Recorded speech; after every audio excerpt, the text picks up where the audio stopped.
Hello sellers, as you know, your real-time return dashboard is live. Now you can monitor and track your every return with real-time updates and confidence. As you know, we have two OTC models, start and end OTC and only end OTC. Chalo sellers, let's take a quick look at your seller dashboard once to see the OTC process. Also, let's see examples. In dynamic start and end OTC, the FE arrives at your premises and enable the task on his device.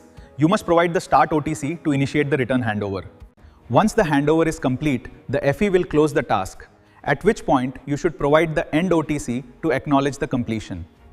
In the second model, dynamic OTC, the FE arrives at your premises and initiates the return handover directly.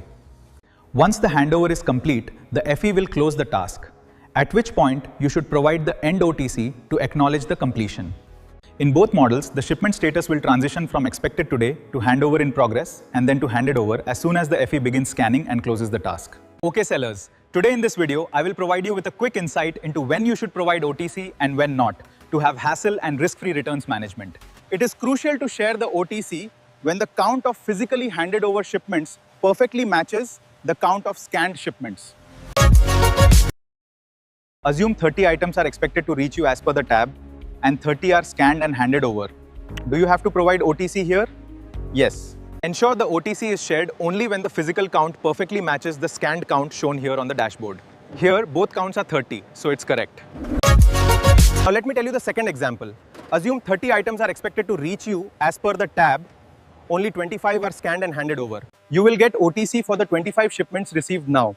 For remaining 5 shipments, different FE will arrive and require a separate OTC later. Imagine 30 items are expected and FE has scanned all 30, but you notice 5 of them are damaged or incorrect.